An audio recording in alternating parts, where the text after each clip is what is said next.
reçu le compressiomètre. Alors tu vois là, tu as l'embout qui se met à la place de la bougie. Il y a un petit obus dedans. Ça doit être pour maintenir la pression. Tu sais, tu fais tourner ton moteur, le piston il monte à la pression elle passe par l'orifice de la bougie, il va dans ce petit tuyau, l'aiguille elle monte, et après ça te maintient la pression, et après tu as le petit bouton là, le petit clapet pour faire chuter la pression, pour passer au cylindre suivant. Donc, je sais pas encore lequel utiliser, pour ça il faut que je démonte les bougies. 1, 2, 3, 4... Donc déjà, en démontant les bougies, ça va me donner une idée. L'autre jour, j'ai pensé à un truc. Je me suis dit, ça se trouve, j'ai un piston de fissuré. Parce que le moteur démarrait, il restait au ralenti. Et au bout d'un certain temps, il calait et il ne redémarrait pas. Donc je suspecte peut-être un piston fissuré, l'huile qui remonte par le piston, et non pas le fiston. Et qu'au bout d'un moment, il commence à être blindé en huile. Et que du coup, il est en train limite de se noyer. Et du coup, il cale et il ne redémarre pas. Donc, en démontant les bougies, déjà, on va voir la gueule, s'il y en a une qui est plus grasse que l'autre ou pas. Et dans tous les cas, donc suite au taux de compression, je crois faudrait que je vérifie, mais je crois que ça doit être entre 25 et 31 bars. Donc, on enlève toutes les bougies, on va regarder la longueur, et on va choisir l'embout ici, pour voir lequel on va prendre. Je vais remonter le démarreur, j'ai mis en charge la batterie, et puis on va voir si on peut faire ça, accroché peut-être à la chèvre, parce que s'il se pète la gueule, c'est chiant. Bon tiens, regarde, cylindre numéro 1, 2, 3, 4. Regarde-moi donc le numéro 3. Est-ce que tu vois qu'il est blindax d'huile? Tu vois? Lui, c'est parce que j'ai touché, en fait, il était dedans, tu vois, c'est pas le numéro 4 qui est ici. Tu vois, tu as plein d'huile autour du fût, du puits de bougie. Donc c'est normal, c'est en retirant, ça en a foutu dessus. Par contre, celui-ci, tu as vu que ça brille dedans? Donc je pense que lui, il fait la gueule. Donc maintenant, je sais pas quoi faire. Si le taux de compression pour le cylindre numéro 3, il nous dit qu'il est pété, ça confirmera peut-être qu'il y a un problème de segment, de piston, de soupape, de joint, de queue de soupape. On va voir. Donc j'ai pris ce modèle-là parce que en termes de longueur, tu vois, quand je vais venir le visser, ça doit être la partie conique ici qui doit faire joint dans la culasse. Donc là, elle n'est pas conique, mais elle est plate. Donc ça va venir s'encastrer un petit peu dans l'alu de la culasse. On va pas serrer comme un malade. Et c'est le seul qui a le même filet que mes bougies, de tout ça. Donc j'ai pas le choix, c'est que lui. Donc ça, après, ça se clipse là-dedans, tu vois, comme ça. Tac. Et donc ça, ça doit être une clé de 11 ou 12. Donc je vais mettre ça et on va aller voir. Donc il faut faire attention parce que la pompe, il doit rester du gasoil là-dedans, ça va ressortir par un de ces trous-trous.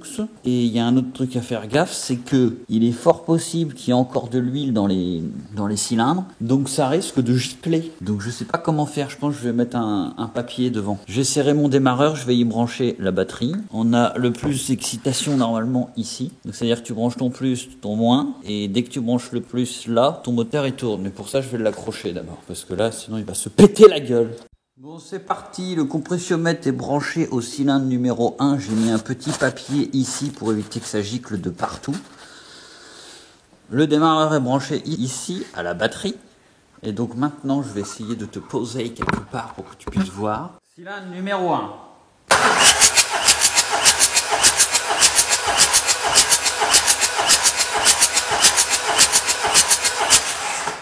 On est arrivé à 26, 27. C'est correct. On chute la pression. Maintenant, je branche ça sur le cylindre numéro 2. Donc, cylindre numéro 2.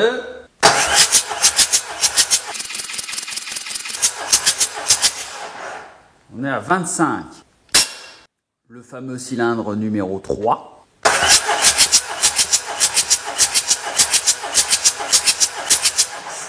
Écoute, il est pas mal. J'avais un peu peur, mais il est pareil que les autres en fait. Et le cylindre numéro 4.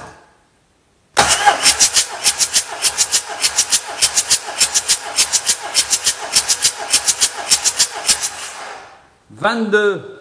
Donc lui, il pue la merde. Donc c'était le cylindre de cette bougie-ci. Donc, qu'est-ce qu'on fait?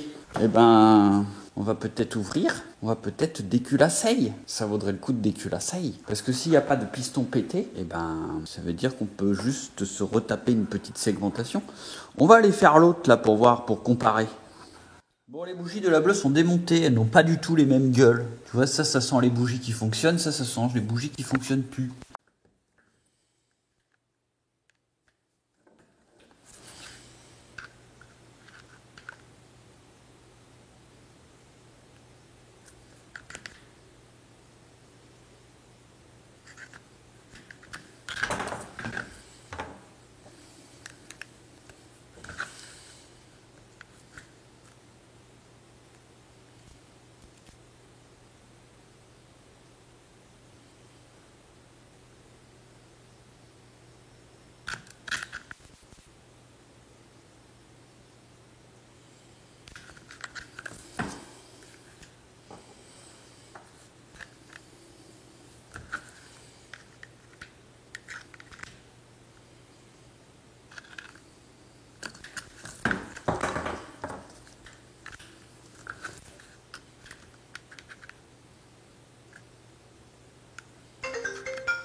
Bon, tu vois, les bougies sont mortes. Et la voiture démarrait au quart, cette voiture. Cette voiture-là démarrait au quart de tour. Et pourquoi, en fait, sachant que, en plus, on est en hiver. Pourquoi, bougie morte, cette voiture démarre au quart? Eh bien, tout simplement que on ne vit pas ici, près de la France, ou même dans la France entière. On ne vit pas dans une zone géographique où il fait des moins 40, tu vois. Donc un moteur diesel de nos jours, les injections sont tellement bien gérées que t'as presque plus besoin de bougies d'allumage. C'est vraiment dans des froids extrêmes que t'es obligé d'avoir ça. Donc ça, ces putains de bougies, c'est quand même un peu du flan, ok?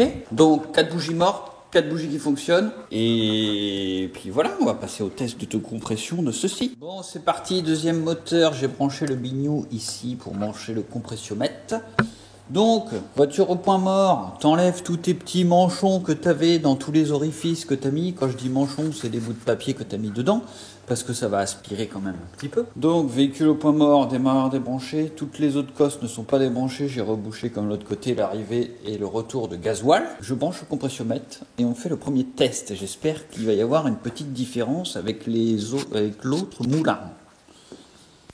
Cylindre numéro 1. Oh putain.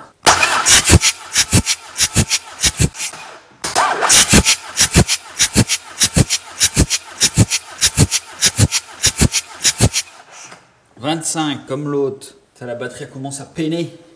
Cylindre numéro 2. «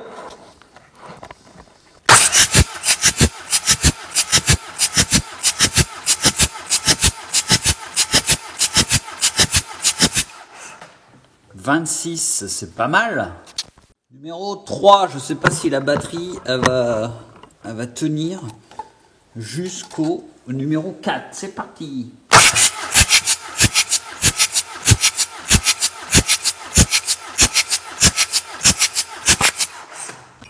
Bon, 26 pareil, j'ai pris un truc dans la gueule, je sais pas ce que c'est. On va peut-être mettre des lunettes. Et le numéro changement de volant moteur, parce qu'à mon avis ça doit être un bimass mort. Et donc après,